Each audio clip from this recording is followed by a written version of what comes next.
Makin murah monitor sekarang. Gua dulu 2022 itu beli Lenovo G2720 144 Hz Full HD doang, harganya 3,5 juta.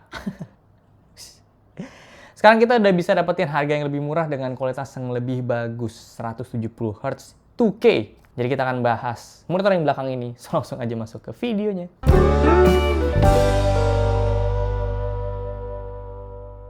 Halo semuanya, gue Okto, balik lagi di channel Tech Manis. Ini adalah monitor Gigabyte GS27Q. Monitor 27 inch 2K 170 Hz IPS panel yang harganya murah banget. Sedikit perbandingan, kemarin itu gue nge-review MSI GS27Q PFQD, itu harganya 5 juta. Jauh ya perbandingannya, tapi ya sesuai sama kebutuhan. Ini kalau misalnya kalian mau budget, ya pilihnya yang ini dia.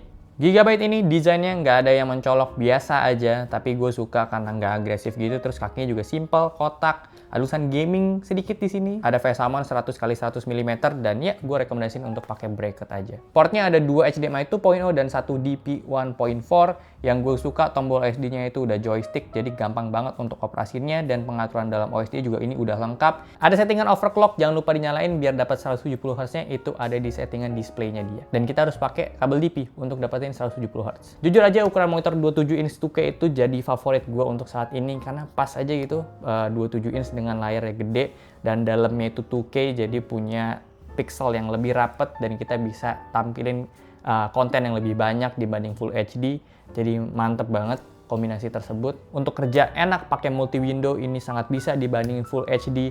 Terus untuk main game yang open world gitu, untuk liatin landscape-nya ini enak banget, kayak megah dan immersive gitu untuk gambarnya. Dan kalau PC kalian itu kuat main game FPS 2K 170 Hz ya, why not? Untuk UFO test dan main game di settingan normalnya dia, blurnya itu masih ada dan ada sedikit bayangan di belakang objek, tapi udah kelihatan jelas untuk objeknya dia, dan ini lumayan oke, ketolong juga sama refresh rate di 170 Hz-nya. Untuk panel IPS ya tentu view angle luas, dan gue ngerasa untuk warnanya juga dia udah lebih kontras ya, lebih pop gitu untuk dibandingin sama VA. Tapi catatan aja untuk warna bawaan monitor ini tuh nggak bisa dibilang bagus ya, warm banget, warna putihnya itu sangat-sangat tidak putih, jadi kuning. CCT-nya dia itu ada di 5500-an Kelvin, jadi ya ini halus banget diubah untuk settingan awalnya. Tapi untuk akurasi warna rata-rata dia udah lumayan bagus, ada di 1,85 delta I. Yang bikin gue kaget itu ada di gamanya dia, udah rapih 2,18 tanpa gue utak-atik, dimana target gue itu ada di 2,2. Gue coba lihat settingannya dan dia ternyata kasih ada preset sRGB. Gue coba langsung aja tes sRGB-nya dia, dan surprisingly ini jauh lebih bagus dibanding warna bawaannya. Putihnya lebih rapih di 2,81 delta I, CCT-nya udah deket di 6500 Kelvin,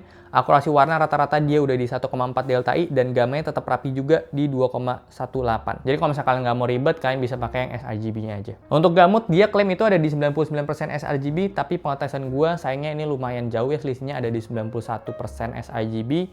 Dan untuk Adobe RGB kita dapat di 66,7%, dan untuk DCI-P3 kita dapat di 74,3%. Bukan angka yang wah banget untuk DCI-P3 dan Adobe RGB dia, tapi ya lumayan oke untuk monitor yang nggak ngeklaim color gamut tersebut. Ya, jadi gue langsung coba aja kalibrasi manual dari monitor ini. Gue pakai settingan standar, dan color temperature itu gue taruh di user define, gue ubah RGB-nya dia, kalian bisa lihat ya untuk settingan gue kayak gini. Target brightness gue di 200 nits dan gue set itu di 55%. Hasilnya jauh lebih bagus, untuk warna putihnya bisa akurat di 0,19 delta I, dan CCT-nya dapat di 6532 Kelvin. Untuk warna rata-rata ini so-so ya, bukan yang terbaik dari semua monitor yang udah pernah gua tes, udah di bawah 1 delta I yang jelas, dan gamanya tetap rapih di 2,2. Jujur aja untuk warna bawaan monitor ini tuh bukan yang bisa diandelin banget, tapi kalian kalau misalnya nggak mau ribet bisa pakai yang sRGB untuk warnanya jauh lebih bagus dari bawaannya dia. Tapi mau lebih bagus lagi, kalian bisa pakai settingan gue tadi, ikutin aja. Hopefully itu bisa mirip-mirip sama gue, dan apply ICC profile-nya juga. Yang jelas menurut gue pribadi, ini monitor yang udah cukup banget secara kualitas panelnya dia di resolusi 2K, dan dapetin 170 Hz dengan harga yang murah banget. Ada di 3,1 juta. Pesaing terberat monitor ini tuh ada Kurui 27 inch 2K juga, selisihnya ada di 200 ribuan, tapi gue belum pernah pegang unit si Kurui 27 inch 2K itu. Kalau 27 inch 2K juga yang pernah gue pakai ya MSI, kemarin baru aja kita review. Cuman kalau head to head sama MSI itu dari segi harga ini telak ya, menangnya jauh banget. Kalau misalnya kalian itu pengennya ya 27 2K-nya aja, ya gue sangat menyarankan untuk pilih yang ini. Walaupun warnanya nggak bisa yang dibilang terbaik dari semua monitor yang udah pernah gue bahas. Tapi ya kalau misalnya kalian emang nggak terlalu butuh warna, ya ini udah cukup kok. Sekedar kalian pakai preset sRGB-nya aja, menurut gue itu udah cukup banget. Dari segi kualitas panel lainnya, menurut gue ini udah cukup. Terangnya juga ini udah pas di 300 nits. Ya cukup aja untuk di ruangan indoor gitu. Ya menurut gue ini monitor yang bisa banget diandelin kalau kalian mau cari 27 inch 2K dengan harga cuma di 3,1 juta doang.